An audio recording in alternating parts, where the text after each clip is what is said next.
Hi, I'm Jennifer from Shabby Fabrics. Look at this adorable pillow here, made with charm packs and shabby shapes. It goes together so quick. I can't wait to show you how to make it. Now, charm packs are those 5 by 5 inch squares. Moda makes them. Most of the major manufacturers, Maywood Studio, Michael Miller, they all have those that they're now offering. And of course, you don't have to buy those prepackaged. You can just get out of your stash some 5 by 5 inch squares.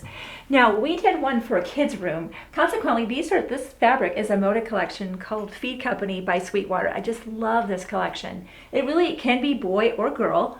We made this for a little boy, but you could change out that center and maybe put a monogram, and all of a sudden now it's a great project for a teenager or an adult. We're calling this the Charm Pack Window Pillow because this window gives you lots of opportunities to use whatever shabby shape or applique shape you want to put there. So let me get started. It's super simple to make the project. Again, we're using Feed Company today by Sweetwater. You want to make sure for the window portion here, you'll want to use something lighter colored so that if you're going to be putting a darker colored applique on top, it'll show up. So I'm going to use 2 whites. I'll be using the 1/4 inch seam markers. This is from Fons and Porter. This is available on the website. There's 2 rulers in here, a small and a large. We'll be using the smaller one today because we're working with the charm squares. What I love about the larger ruler is if you are working with some really big squares, you don't have to move the ruler along. They've given you a nice big ruler to work with. So we won't be using a large one today, but let's get out that small one. And I also love that friction pen. So when you get ready to make the pillow, pick up that ruler, get your friction pen, your 2 light colored fabrics. We'll just start with that. Now you see the line here. You'll put that in the corner of the square and you'll just draw on either side of the line. I love that I will literally just be sewing on that line. That seems like it's pretty simple to do. I won't even be sewing, alongside that. Traditionally, people draw a line from point to point and sew on the other side of each line.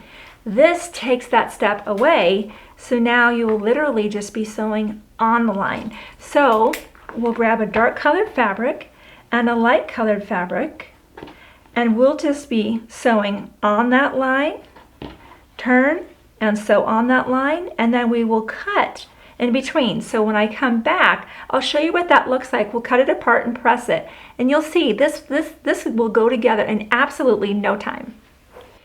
So I've sewn on the lines, and if the lines bother you, I love this trick. I show you guys this trick all the time.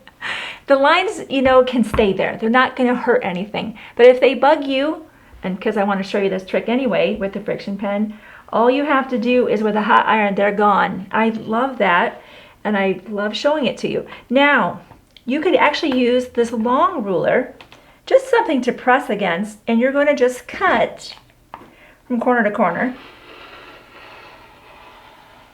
You might want to use a regular ruler. That way your hands can stay a little bit further away from the blade, so that might not be something you want to do on a regular basis. Now, look at that. It just came out beautifully. Go ahead and open that up and always press to the darker side. Just make that a rule of thumb you do in all of your crafts. Just get used to doing that. So, as you can see, from 2 charm squares, you get 2 half square triangles. Now go ahead and just trim off those little dog ears. Get those out of the way. They're just providing bulk and they really don't have any utility.